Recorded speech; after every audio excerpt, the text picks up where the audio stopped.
Hello, everyone, and welcome to Be Heard Talk, an award-winning talk show that adds a taste of trap music, Asada Shakur, and spice to unflavored news. Each Sunday, we discuss race, politics, and culture from an unapologetic Black millennial perspective, and we give you the opportunity to be heard. So leave your comments on Facebook, Twitter, YouTube, and LinkedIn, and we will read them throughout this show. My name is Selena Hill, and I'm the founder of Be Heard Talk and the digital editor at Black Enterprise. And after a 2-week break, I am super excited to be here with you all because we have a lot to talk about. Later on in the show, we'll spend 30 minutes unpacking the assault on the U.S. Capitol led by white Trump insurrectionists incited by the president with our featured guest, Linda Sarsour, an award-winning racial justice and civil rights activist and the co-founder of Until Freedom.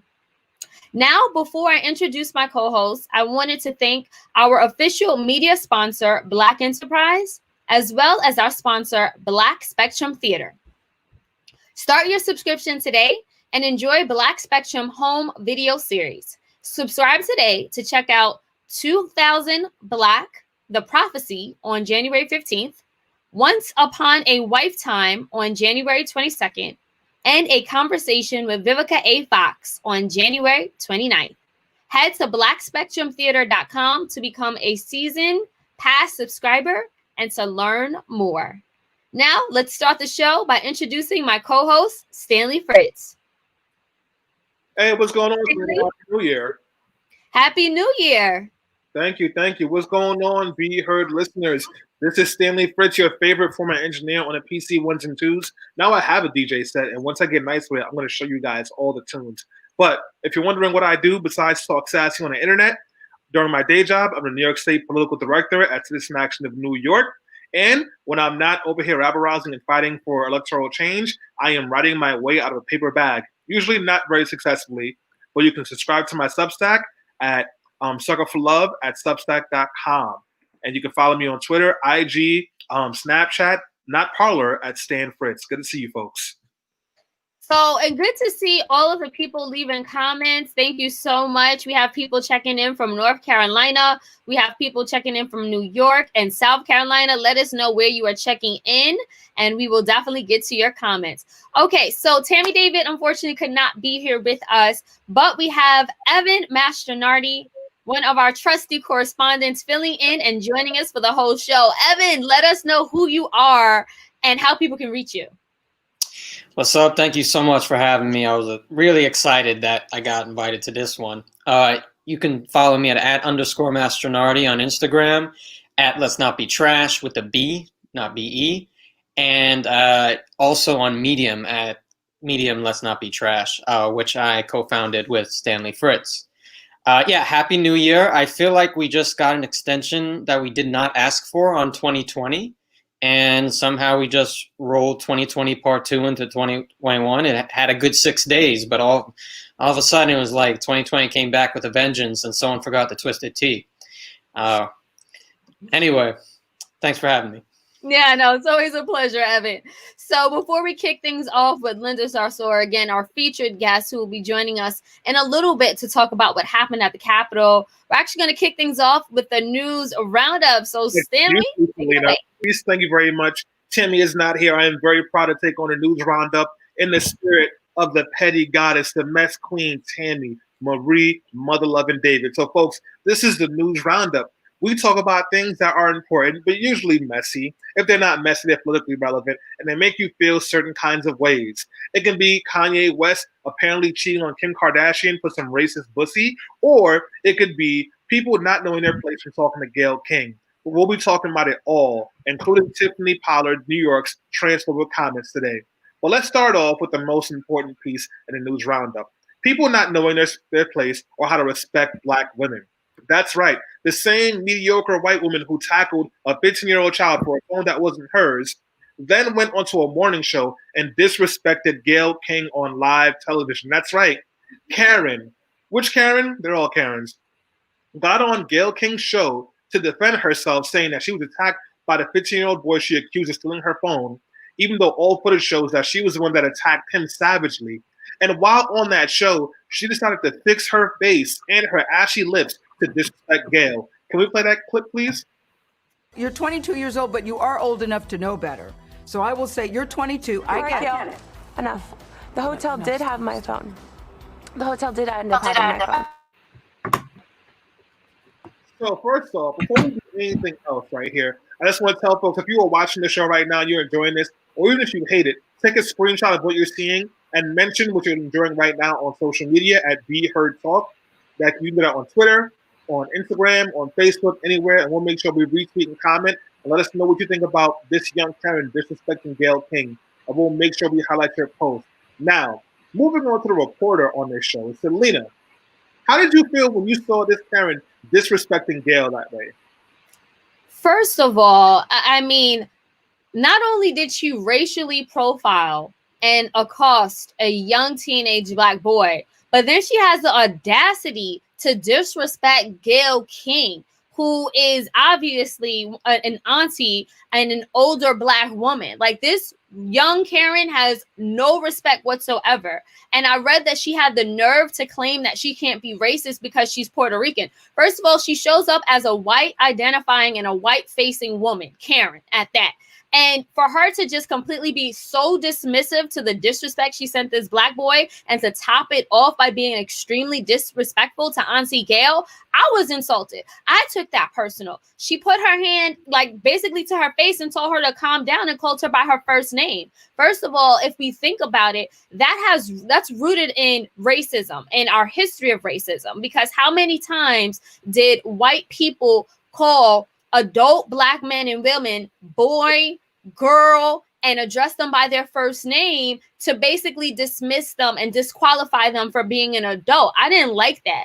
And if you really look at what she's saying, she describes herself as a 22-year-old girl. And then when she was describing the teenager, she said guy. So it's automatically, she's trying to make herself a victim, and she's not giving this young boy, she's not describing him properly. She's almost basically saying like, oh, he was a guy or like a man. And again, that goes back to history, where even young Black kids don't have the freedom to be children because society places this adulthood on them.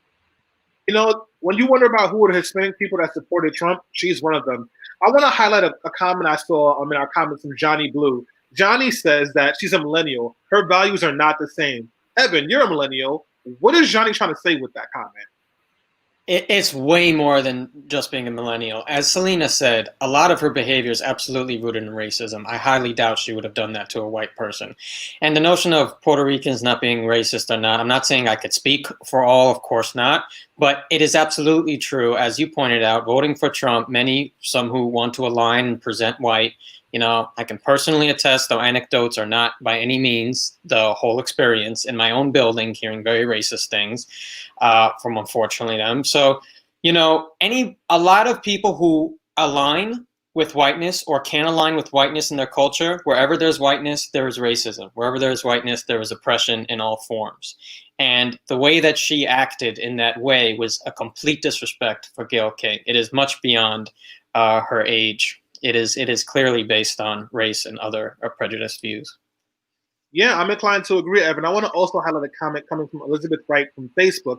Elizabeth Wright says, we have had Karens for years. It was a Karen who caused the death of many Black men and of many Black women, for the record. I want to get a couple of the other comments that are coming in here because I think folks really feel passionately about this. So Bria H. from LinkedIn says, I feel like racist women will be quick to list what they're mixed with to avoid accountability.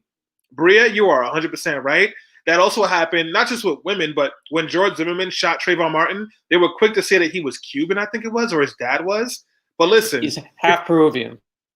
Half Peruvian, yeah. That doesn't matter. Racism is racism is racism. Theo Baker says power is not about fighting, it's about building. Building what exactly, Theo? We're dealing with white supremacy all over the place. So I want to move us on to the next topic, but I want to say, always show respect to Black women, especially Gayle King. Who do you think you are? Now, speaking of Black people handling the business as usual, this week was pretty ridiculous. And we're going to talk about the passions of white nonsense that happened at the Capitol building. But before we do, we got to talk about the thing that had us all excited to go until Wednesday. So Wednesday morning, before the whites came and threw mayonnaise all over the Capitol building, everyone was feeling good, or at least everyone who loves democracy was feeling good about Ralph Warnock and John Ossoff winning their Senate runoff races. With those two senators in the Senate now, you have a 50-50 tie between Democrats and Republicans. And what that means is Kamala Harris, the VP, will have the tie-breaking vote, which means Democrats have control. That was very exciting and big news. Evan, before White Madness started, what were you thinking about these election results?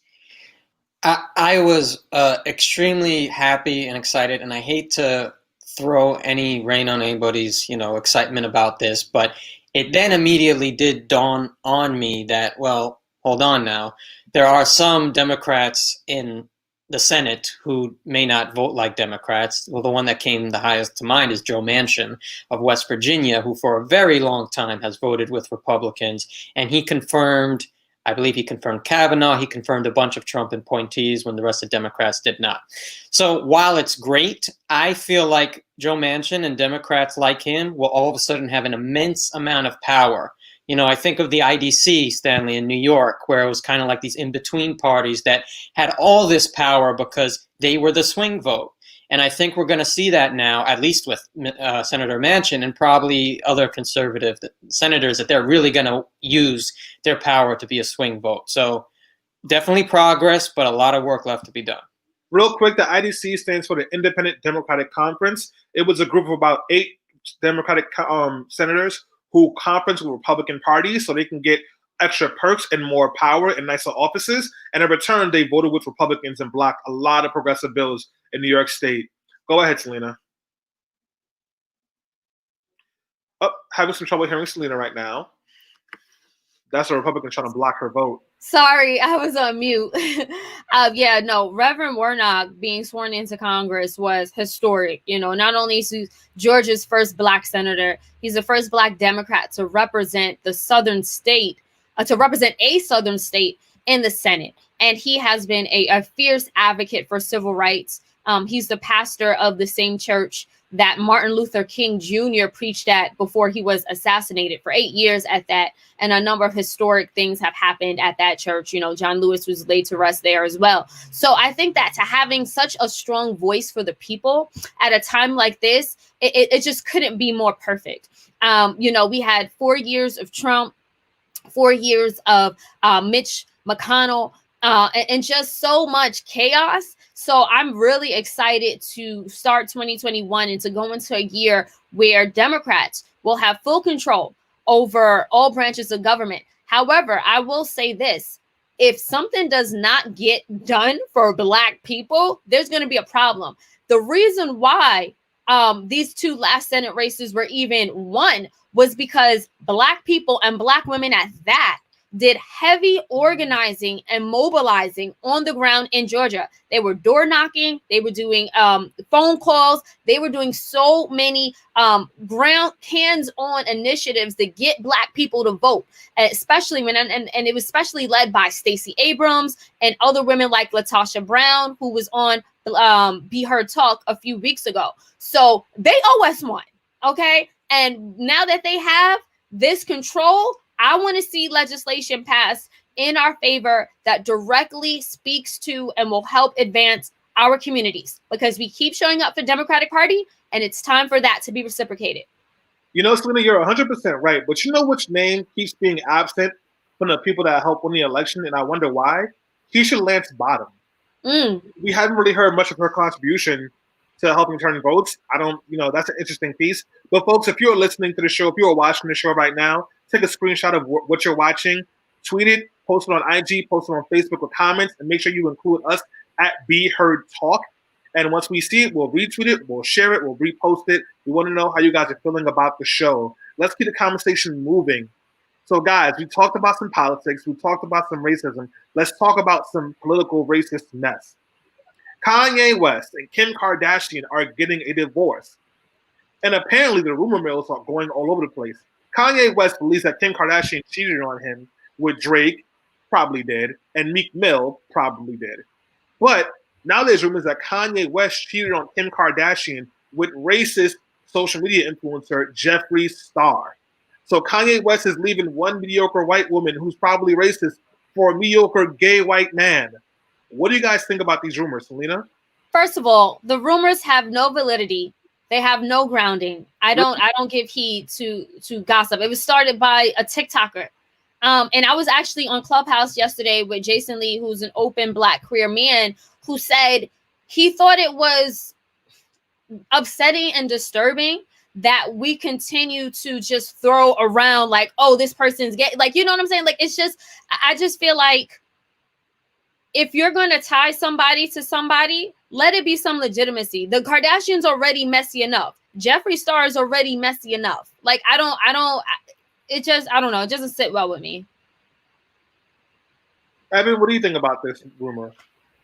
I hate to sound like so boring, but I don't really care about most of this, honestly. I mean, I checked out with Kanye West a long time ago with, one insane comment too many. But perhaps this could be something, I don't want to sound too optimistic, but perhaps the Kardashian influence on Kanye West, and I mean, there's been a joke that a lot of men who get in that family don't exactly leave better. Perhaps it will allow him to be more clear-headed, maybe find better influences around him, and not be semi-less in the limelight or be able to escape when he wants. So all I hope from all of this is that Kanye West somehow gets better and doesn't do any more damage. I don't know. I get very frustrated by this narrative that Kim Kardashian did this to Kanye West. She didn't. Kim Kardashian didn't break Kanye West. Kanye West broke Kanye West. And I actually wrote about that in the Medium article. I'll look to share that with you guys a little bit later. But let us know what your thoughts are on Kanye West and Kim Kardashian. Make sure you tweet us at BeHeardTalk. Make sure you also hit us up on IG at BeHeardTalk with your thoughts on Kim Kardashian and Kanye West. We want to know what you think. Even if you don't care and you think this is a silly conversation, we want to hear from you. Speaking of silly conversations that are also grounded in problematic language, Tiffany Pollard, a.k.a. New York, from the Flavor of Love, she has been getting a lot of criticism recently for being transphobic. So apparently on the show that is on Zeus TV, yes, Zeus TV, which you can also get access to for $3.99 a month, Chance, who was on New York's show, has his own show there, and New York came on the show and decided to say a bunch of transphobic comments, which has led to her getting lots of backlash. I didn't know that Chance had a show on Zeus TV, but he does, and apparently New York was there. What do you guys think about this? Evan, I'm going to wait for you last because it's obvious you're kind of tired of this kind of stuff. But Selena, you like me enjoy a little bit of mess. What do you think? It was when I heard Tiffany, aka New York's comments, it was hard. It was very hard to stomach. Like, she completely berated this trans woman on public TV. And I don't know if it's, reality TV is scripted. So, but it was an assault. Like, I saw some people in the queer community saying like, oh, this is an example of violence. So some violence is verbal. So I think I'm not surprised that her show got canceled. I don't know what the director and the people and the writers of the show were thinking to include something like that. Like, we live in a very different time. And, something like that is definitely never appropriate, and especially not at a time like this. And as shout out to all the people still going off about Kanye. It looks like we triggered a few folks in the comments section. Yeah, can we play Marjorie Fraser's comment, actually? I want to read it because Marjorie Fraser from LinkedIn is agreeing with Evan. And Marjorie Fraser is saying, I agree. I checked out with Kanye a while ago, too. Actually, wasn't a real fan anyway. But when he said the statement about slavery and was slobbering all over Donald Trump, I just couldn't even watch him or keeping up with the Kardashians again. I enjoyed the show as an escape, admire their family unity, experiencing travel with them, etc. But after Kanye, I stopped watching. Yeah, there's only so much stupidity that you can actually take. Tiffany Pollard needs to apologize. But there's just so many horrible people, guys. I just want one brief moment of levity. So before we, go to the main conversation, I do have one moment of levity for you. So for those of you who do not know, Doja Cat, a.k.a. I like to be on screen with racist white men and call them the N-word, and Saweetie, a.k.a. the icy goddess, don't talk to me unless you can buy me a Birkin bag, join forces to make a new song that I know Selena will be posting on IG with one of her best friends. And the song is called Best Friends. Can we play a clip of that song real quick? There we go. Selena. Is this the bop for the COVID winter? Yeah, the COVID winter. Definitely a bop. Shout out to Sweetie, Doja Cat, two Black women working together. We've seen it happen when it was Megan Thee Stallion and Cardi B, the success they had with bop. I am not surprised. I will say that this song sounds very curated and very tailored. It's definitely tapping into the zeitgeist of the moment and what people are posting on TikTok and Instagram. So to me, it just sounds like somebody was like, hey, if we put this up, it's going to go viral on Instagram and TikTok, because this is what Gen Z and young millennials are posting. So I kind of look at it like that. Still a bop. Still love Sweetie. Not a fan of Doja Cat. Maybe Doja can redeem herself after all of the racist scandals she was in last year. I don't know. Evan, will you be throwing it in a circle at the next Super Spreader event and at the bar with the hookah lounge? I don't know what you're referring to at this moment, Stanley. But hey, as long as they don't double team on an AMA on Reddit, I'm fine with jamming to it whenever it come on. That's really my only take on that.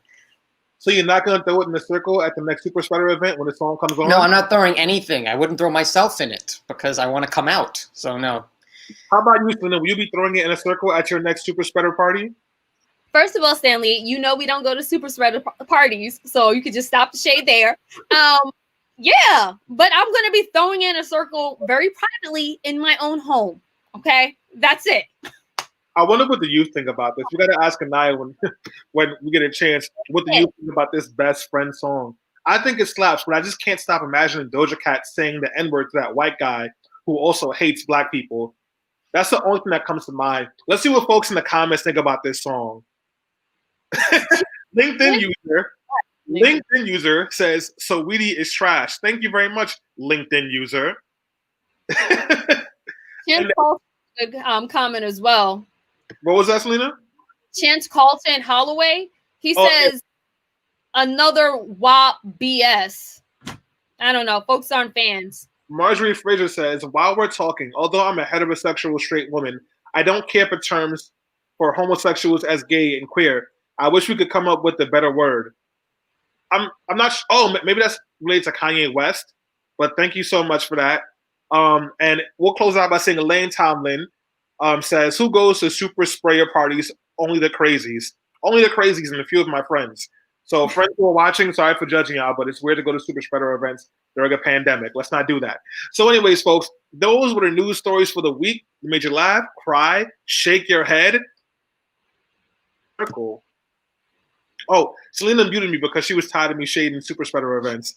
But those are the news stories for the week. Thank you so much for being a part of that. Now I want to throw it to Selena and the main event with the big sister OG Linda Sarsour. Yes. Okay, so let me start by just saying January 6, 2021 will be marked in infamy as a day that a militia of armed white pro-Trump supporters stormed the U.S. Capitol in a violent attempt to block President-elect Joe Biden from being officially announced as the next U.S. president. In addition to brandishing MAGA hats and white supremacist iconography, some of Trump supporters were literally ready for war. In fact, an Alabama man allegedly parked a pickup truck with 11 homemade bombs, an assault rifle, and a handgun 2 blocks from the Capitol. Another man allegedly showed up with an assault rifle and hundreds of rounds of ammunition and even told people that he wanted to shoot or run over House Speaker Nancy Pelosi. Plus, pipe bombs were found near the headquarters of the Republican National Committee and the Democratic Committee. Now, Wednesday's siege at the Capitol marked the culmination of Trump's quest to cultivate a fiercely loyal base of white supremacists who have felt emboldened over the last 5 years and have proved that they would do anything for him as they continue to feed into his lies about election fraud. In response to the violence, Trump told this group of domestic terrorists, and I quote, "We love you. You're very special."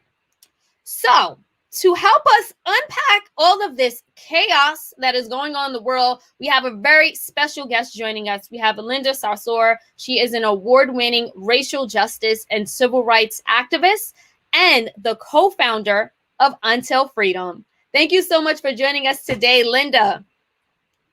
Thank you so much for having me. So Linda, you posted on Instagram. Matter of fact, while this chaos was happening, I was like really in tune to your post, because you posted on Instagram that back in June 2018, you co-organized the largest women-led civil disobedience in American history to protest family separation and the zero tolerance policy. And that at that time, Capitol Police arrested over 600 women for staging a sit-in, a peaceful sit-in at the Senate Hart Office building. What was your reaction to the fact that 14 or 15 people got arrested on Wednesday during a violent siege, when you've been organizing for over a decade, peaceful things, and have been arrested over and over again? I mean, I was watching the whole thing and thinking of Brother Malcolm X and thinking about the chickens coming home to roost. So I wasn't even like, I'm like, y'all do you.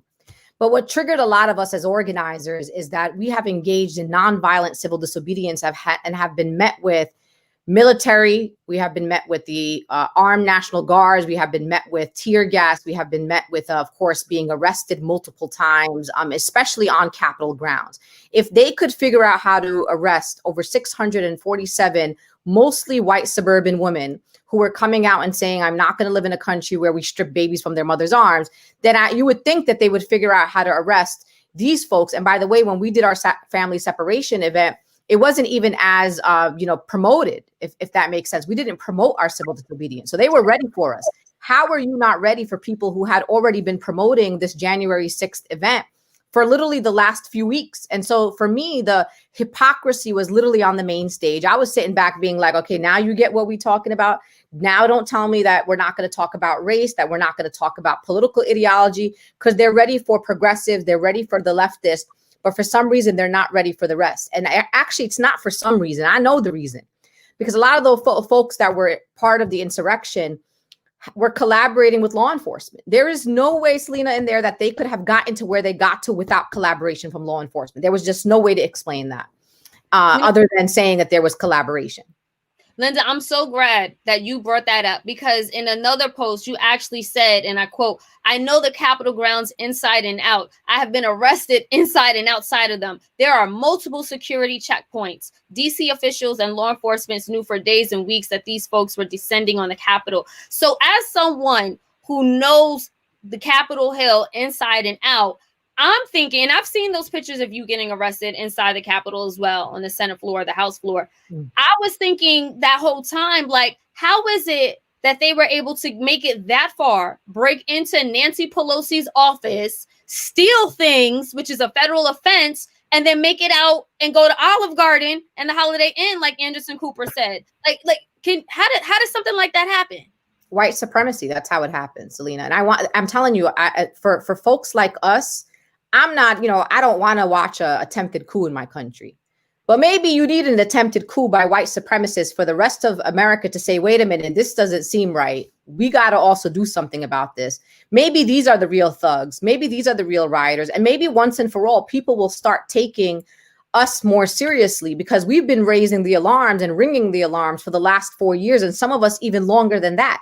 And people said we were hyperbolic. People used to say to me, you're just divisive. You're just, you incite fear in people. And now I'm just sitting back, with my arms crossed, like, okay. And then people are like, damn, Linda, Stanley, other folks that are in our movements were telling us this, but we were not listening.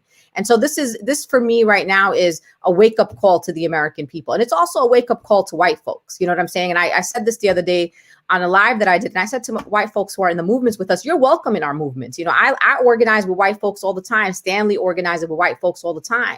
My thing is like, I need you to do some harder work. And the harder work is to go back into your communities and talk to your grandma and to your uncle and to your cousin. And, Tamika Mallory one time said this at the 2018 Women's March, and she got so much backlash for this, where she said to white women, if you want to be my friend, you know what I need you to do? I need you to get disinvited from Christmas and disinvited from Thanksgiving dinner.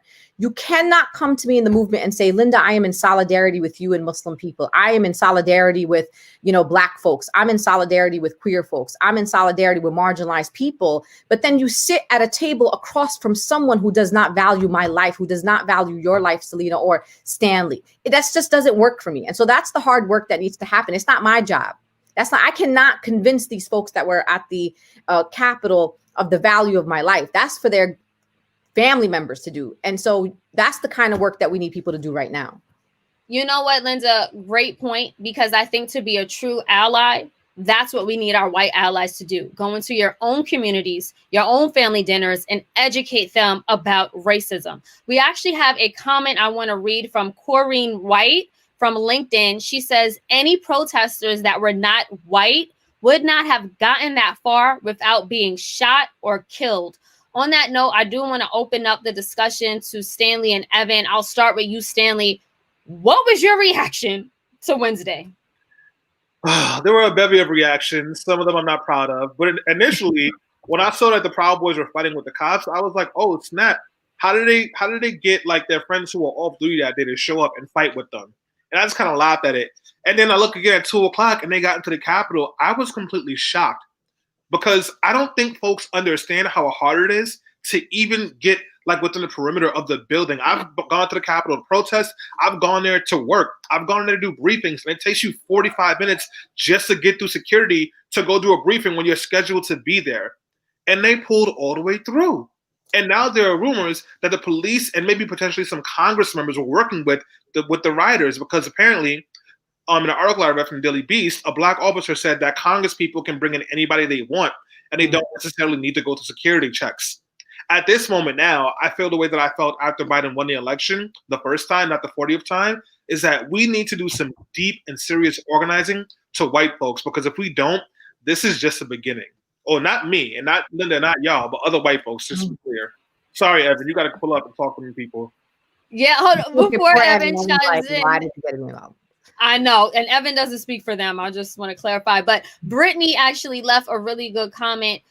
Brittany E. from LinkedIn says the cops were taking selfies with the rioters. This is crazy, but our reality.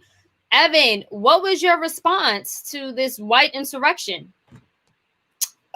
First, I want to say it's great to meet Linda Sarsour. I've been a fan of your work for some time, so it's great to meet even under these circumstances. And I completely agree with you that I call it the little revolutions. You know, you got to go home.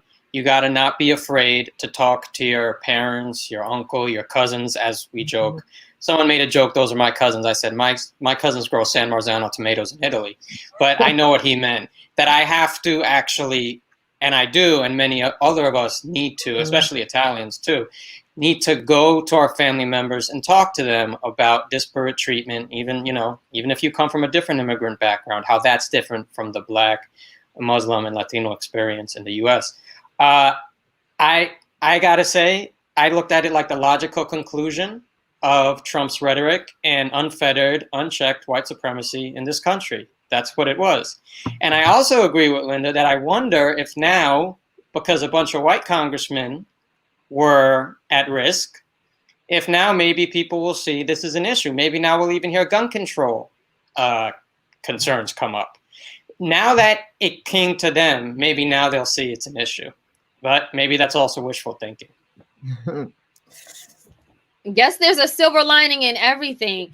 Thank you so much. We're getting a lot of good comments. Somebody actually made a comment about the bombing in Philadelphia, basically saying that history is repeating themselves. We've seen so many. There it is. So Robert Taylor from Facebook says, wake up call. People forget Philadelphia. A bomb was dropped on a black group of Black Lives Matter protesters, and Black Lives Matter protesters were met by military when they were there. This confirms, it's just a confirmation. Thank you so much. Oh, what'd you say, Linda?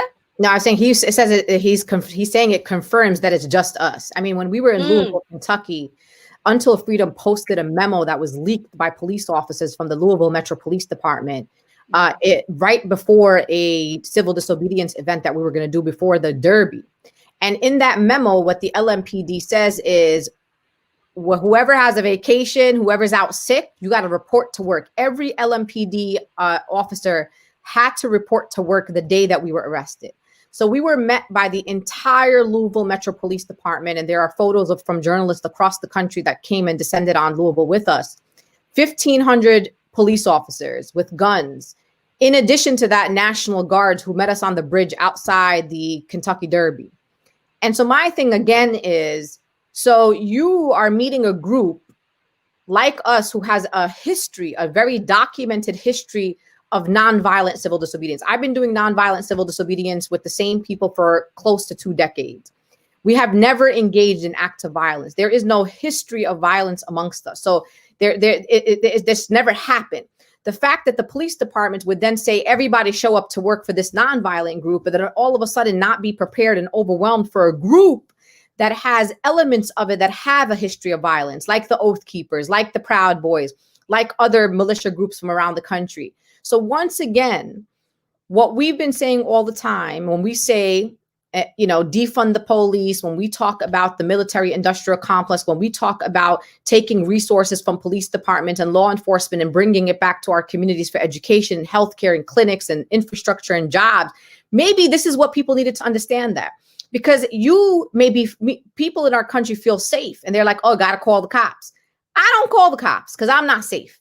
And what happened on the Capitol when I saw the barricades being open and seeing the police officers waving people in, and to your point, how people got on the Senate floor. If you are a congressional staffer, you are not allowed on the Senate floor unless your member brings you in there. So the fact that they made it into the Senate halls, right? And they were hanging from there, they were looting. I mean, you name it, every crime you could think of happened, really, pretty much. So the hypocrisy was on full display. And I hope now that our white counterparts and communities who believe that police are there to protect us, I hope that you understand now when communities of color, and in particular Black people, say we do not feel safe and we do not believe that police can protect us, that you believe folks now, that you understand. Because like someone said in the comments, if we would have even dared to even get anywhere close to sitting on Nancy Pelosi's desk, or even try to force our way and even pull out a crowbar to even try to crack a window, we would have been shot dead. There would have been no questions about that. And so for me, I hope, like I said earlier, and I'm going to keep saying this, it's a wake-up call to everyone to heed the calls of people of color in this country, and to say that we got to figure out how to work together. We got to figure out how to call out white supremacists. We got to call out white supremacy, and we have to hold those in power accountable, like the Hawleys of the world, like the Ted Cruzes of the world. And I hope now Ted Cruz knows that your chances of running for president are over, buddy. Oh, yeah.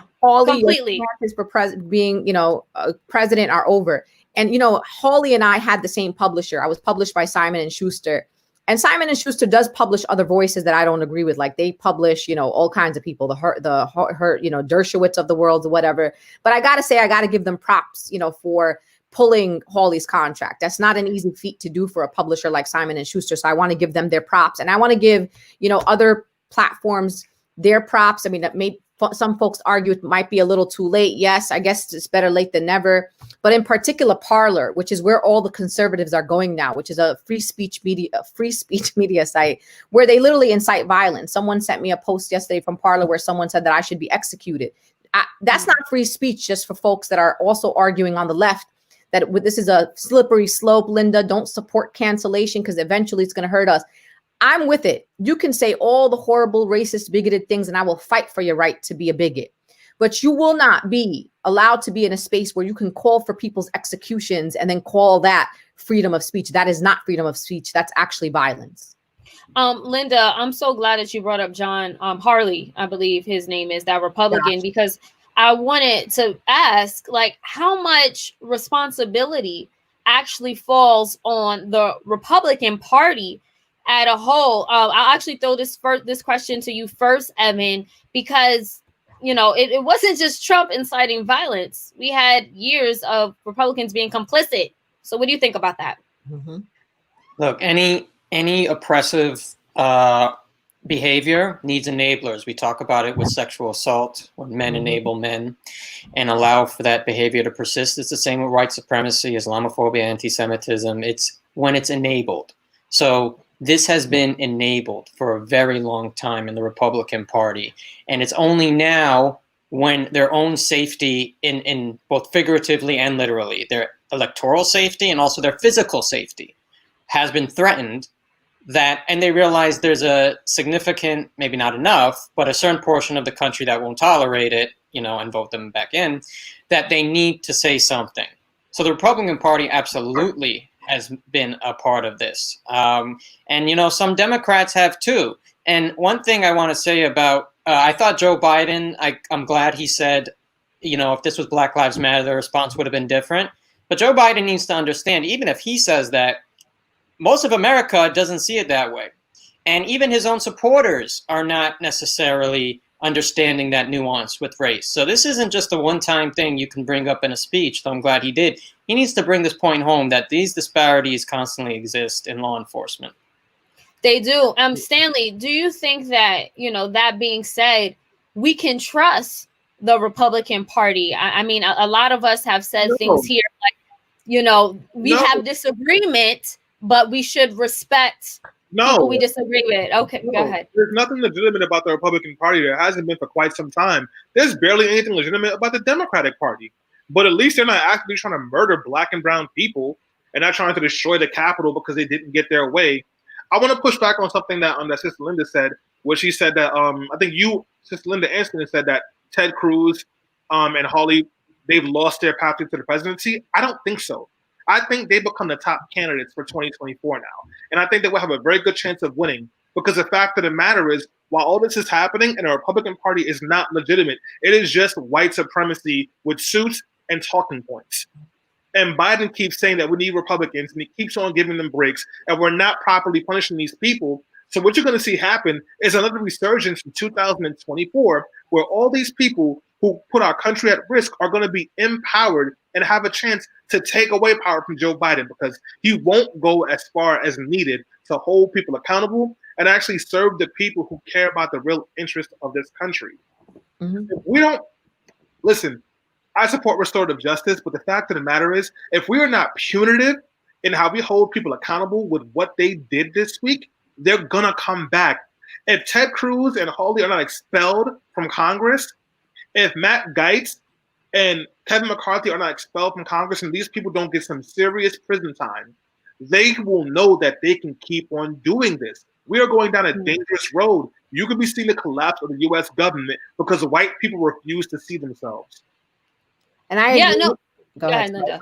No, I agree with Linda saying about you know, Hawley and Cruz, based on rhetoric and who they are. Their street creds, as they say, kind of rose amongst kind of this particular brand of folks. So that I agree with. What I'm hoping happens is that somewhere along the line they become, based on evidence, complicit in what happened at the Capitol, which somehow disqualifies them, which is what I'm hoping happens. But I do agree with you that it's unfortunate that those folks in the Republican Party who literally were having pretty much a watch party, you know, watching this all go down, they were proud of it. And you said this earlier, Selena, you were reading the comments from Trump, and Trump was like, I love y'all. Like, this is what they've been waiting for. There was a video of a woman that went viral that people were mocking. And I was looking at the woman, and I watched the video like 20 times. And it was a woman who was, you know, pepper sprayed. And the reporter came up to her and said, you know, what were you doing? And she was like, I was trying to get into the Capitol and I couldn't get in. And then, you know, I got pepper sprayed. And then the guy was like, but what were you trying to do at the Capitol? And the lady looked at him so sincere in her eyes. And she said, I was storming the Capitol. This is a revolution. So the scary part is they have been able to brainwash people across the country that truly believe somehow their rights have been violated. Somehow something bad's about to happen. So they have to somehow save themselves from what's to come. And we have to understand how they got to where they got to. And Evan said it was because there have been enablers, and the Republican Party has been a part of that every step of the way. And we on the left and the progressives, and I'm going to just say this here, we're just not as organized as they are. That's just the bottom line. And I'm tired of us always trying to put the blame on everybody else and then not going back to our movements and seeing so much silos, and this one's organizing with this one, and we have this, and we're a big tent party. And our own party doesn't fight for us. You know, our own party has let us down so many times. The Republicans, in their eyes, see a party that fights for them, whether they're fighting for the wrong reasons or the right reasons. In their eyes, it doesn't matter. They see them fighting for them. So we have a lot more work to do than they do. Precious A had a really good comment about some of the things you were talking to. Let's pull up Precious A from LinkedIn.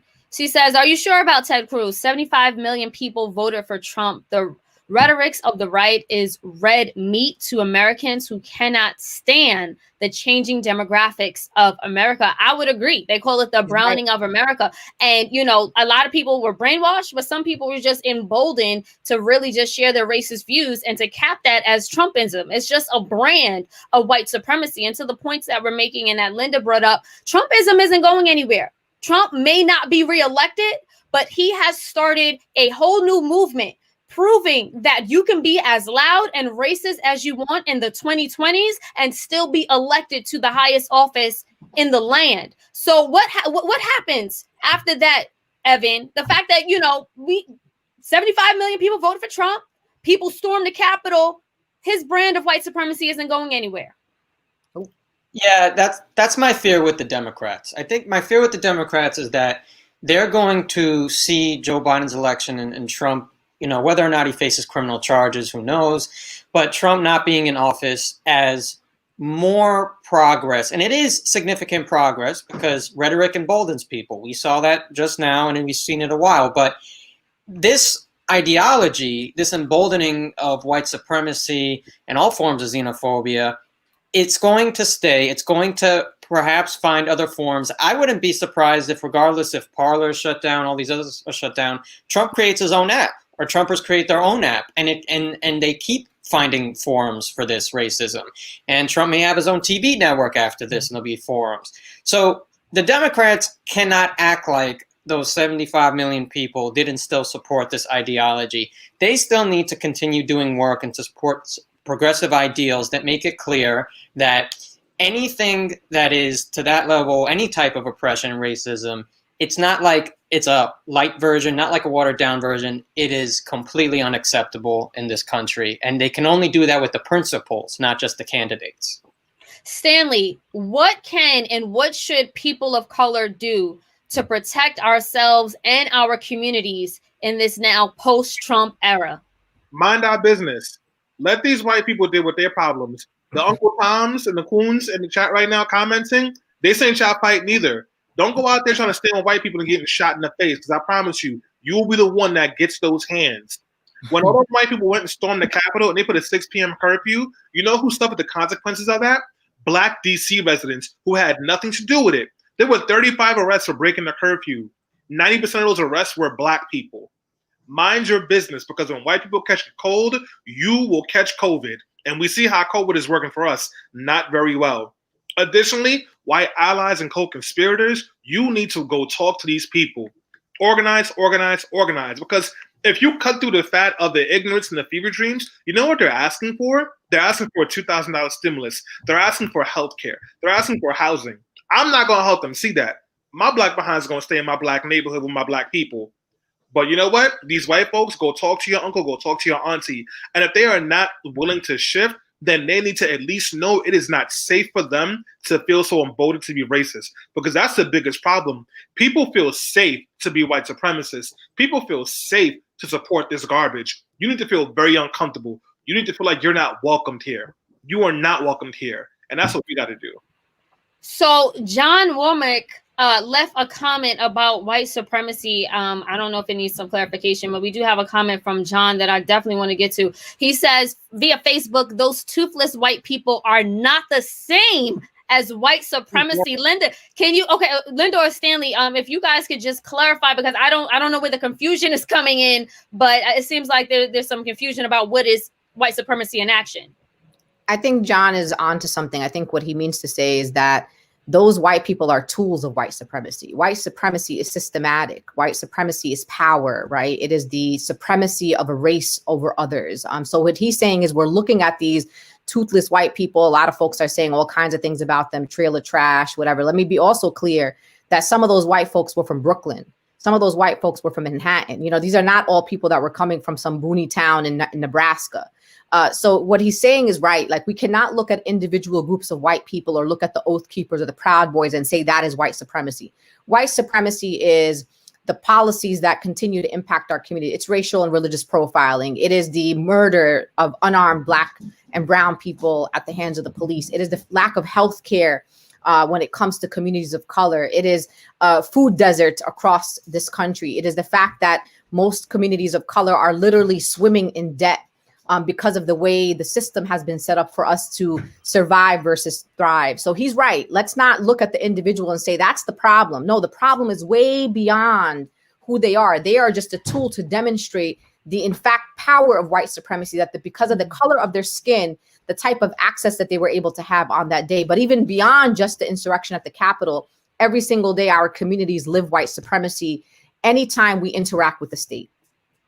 And then also, just to add a cherry on top of it, it's not just toothless white folks, like Linda said, and I guess John was saying as well. There were NYPD members there. I wouldn't be surprised if the commissioner of the NYPD, Shay, was at that rally. There were members of the New York Fire Department at that rally.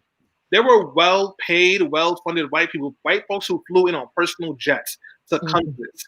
And that is about white supremacy. Poor white folks tend to be the face of white supremacy because you tend to see the toothless white person or the poor white person calling a black person the N-word. But they do that because you can't make an argument for the rich person. At least you can say something like the poor person needs funding, needs housing, whatever it is. Mm-hmm. But this movement is being driven by well-off white people who are trying to maintain their power and taking advantage of the fact that poor white people have nothing and feel erased, which is why we need to organize poor white people. And when I say we, I mean a broader movement, and I mean white folks. I'm not doing it. Mm-hmm. Right. No, I feel you. Thank you for clarifying, Stanley and Linda. And, speaking of organizing, Linda, you said earlier that we on the left, we progressives, aren't as organized. And you're speaking to someone who you're a seasoned community organizer.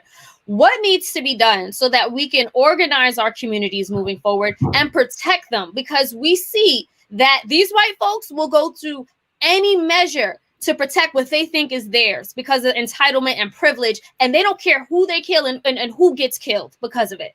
Absolutely. In the last few weeks, we watched the progressive movement debate about forced to vote and Medicare for all. We engaged in ad hominem attacks against one another. And so my plea to the progressives and to the left is to learn from the opposition that unity is not uniformity. We don't always have to agree on every policy. We don't have to agree on every approach to how we're going to have a legislative win, or we're going to, do whatever it is that the goals that we're trying to meet. We have to organize in a strategic way, respect each other's lanes, everybody stay in your lane. And remember that the people who are counting on us are the ones that we are and work for, which are the most marginalized people.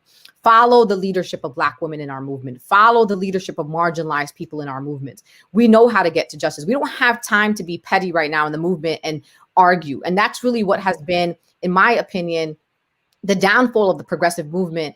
We have some wins here and there, and that's great. And I celebrate them too. But we could win so much more if we were aligned, if we had some unity principles, if we moved forward, if we did not take time to sit and criticize each other online, but use that energy actually to build up more leaders in our community, to train more organizers, and to move together in an intersectional way, not to leave anybody behind. So we have all of that work to do, a lot of that work to do. And for me, like I said, and I'm going to say this again, focus. Don't be distracted and stop. We have this other problem on the left where everybody thinks they're right. Everybody's right and everybody's wrong. What if you're all right and you do what you think is right? Let somebody else do what they think is right. And let's just keep moving forward, because when we don't do that, we keep going backwards and then we get beat by and out-organized by white supremacists. So we are not outnumbered, but we definitely are out-organized in this moment. And I'm committed to continuing to organize and build power. Linda, that's a great point. I would be remiss not to ask, how can we support you and your organizing efforts? Because you, Tamika Mallory, my son, Angelo, most of you guys have been on this show. What can everyone watching now do to support the efforts that you guys are doing as you are literally fighting for our rights? I really appreciate that, Selena. And what's hard for us in the movement, me and Tamika just talked about this the other day. We don't like asking for things. And it's very sad. We went to Georgia for a month on our own tab. We did not have money from the Democratic Party. We did not take money from neoliberals to go to Georgia and to organize. So when you see Black women organizers, when you see women of color organizers, give them what you can. And the reason why we ask people for money, and I tell people, Tamika, we have to ask people for money, is because I want to be an independent voice. I don't want anybody to own my voice. I don't want to take money from corporations. I don't want to take money from groups that do not align with my values and principles. But when we get those $5, those $10 from folks, it keeps us independent, it keeps us bold, and it keeps us brave, and it allows us to stay on the front line. So you can go to Until Freedom. I mean, every platform we have is Until Freedom. Venmo is Until Freedom. Our Cash App is Until Freedom. You can go to untilfreedom.com and give us what you can. My son always says, what you have is all that we need. So if you have $2.75 and that's all you have this week, that's extra, we would be honored to have those $2.75 and put them to good use to fight for liberation for our people. You also have a book that we could also be supporting out. Let's go to Linda's book as well, Anaya. And Linda, tell us about how we could support that your new book.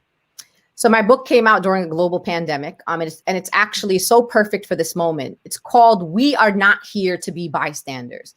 And the book chronicles the last 2 decades of organizing, both during Republican and Democratic administrations. It shows you the potential that we have as a people. Sometimes the book is going to make you outraged because I'm going to remind you of some things that happened. It's going to inspire you and move you. And really what it's going to do mostly is ground you in this moment. So it's going to remind you that no matter who you are not here to be a bystander to injustice. And it gives you an instruction manual about how you can be involved in the movement. It shows you that no, you don't have to be someone extraordinary, Selena. I'm a daughter of immigrants, the oldest of 7 children. I was a young mom. I had my first kid when I was 19 years old. I went to CUNY. I went to public school. There's nothing extraordinary about me. I'm like 90% of other New Yorkers. So if I can do this, you can too in your own way. And that's what my book gives you, the opportunity to see yourself in the movements that we're a part of. So you can get it where all books are sold.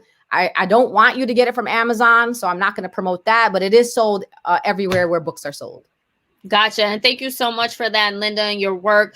We do have a few more minutes. I just want to wrap up. Evan, final thoughts on this conversation. And again, just moving forward in upholding American democracy. Do you what is the silver lining or the hope here that you can give us all in 30 seconds?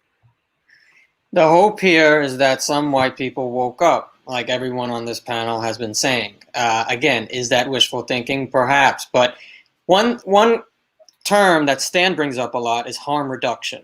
And I want revolution, but harm reduction matters for all communities that are marginalized. And if it means that a few more Republican senators and a few more white people are willing to be organized in a good place progressively, and a few more senators are willing to vote as they should, and that reduces harm, I don't care about them personally. I don't care about having more respect for them personally. I just care about more reduction in harm for marginalized communities. So I hope that this will lead to some sort of wake-up call to gun legislation, to white supremacy infiltrating law enforcement, something that leads to harm reduction in marginalized communities. Well said. Thank you for that, Evan. Stanley, I want to give you the last word. What are you hopeful for moving forward after we've seen the Capitol basically be under siege and under fire? What are you hopeful for? Well, before I answer that question, Selena, I want to give Chance Carlson Holloway props. He said he's going to give $20 to Until Freedom. Chance, that's a lot. Thank you. I'm going to match that. That's a lot. I'm definitely going to match that as well. I hope other folks will give to Until Freedom. You can find them on Cash App at Until Freedom, just how it's spelled. So thank you, Chance, for laying out the gauntlet. I'm going to match you with that as well. This is an opportunity to really dig into the organizing that it will take to help dismantle these systems. There were a lot of white folks at that riot. There were a lot of white folks who watched that riot and they felt justified, but there were also a lot of white folks who felt disgusted. White folks who said they care about law and order. White folks who said they care about American values. White folks who maybe didn't feel too great about Black Lives Matter protesters, but now we're starting to see the difference between those rioters and Black Lives Matter protesters. White folks who can be organized. If we can get white people to see the way that white supremacy damages them and hurts them, we can all be a lot better for it. We have to organize them. And while white folks are organizing white folks, Black and brown folks should be organizing together. Black Americans with Caribbean Black people, with African Black people, with Latinx Black people, with people from the Middle East, with people from Asia, all over the world, because our number one enemy, no matter where you are on the globe, is white supremacy. And if we can build a multiracial movement committed to dismantling white supremacy and shifting power from those who have to those who don't, we will be in a much better place. So I feel cautiously optimistic about what can happen, not because our elected officials, they will do nothing, but because of organizers like Linda and others. Yes. And I do just want to say this just to wrap up. It shouldn't take an insurrection for white folks to finally wake up. And it should not have taken an insurrection to finally suspend Donald Trump's account. Donald Trump is a dangerous, mentally deranged man, and he's been using this platform to spew hate and to incite a riot. It should not have taken this. We've seen this play out in history time and time again. But I urge you, all listeners, white and black, let's make the changes so that we don't have to continue to see this history play out. It's time for change. It's time for something different. And I hope that you will join the movement and the freedom fighters in the movement like Linda Sarsour, who are fighting for the change that this country needs. On that note, I want to thank Linda once again for joining us here on Be Her Talk. I want to thank everyone who chimed in. We saw all your comments, of course, but unfortunately, we couldn't read them all. But thank you so much for the engagement. Please take a screenshot, tag us, follow us at Be Her Talk, support us, let you know what you thought about the show, and we'll be happy to read your thoughts and engage with you on Instagram, Facebook, Twitter, and everything else. And until next week, guys, we'll see you again. Take care. Peace.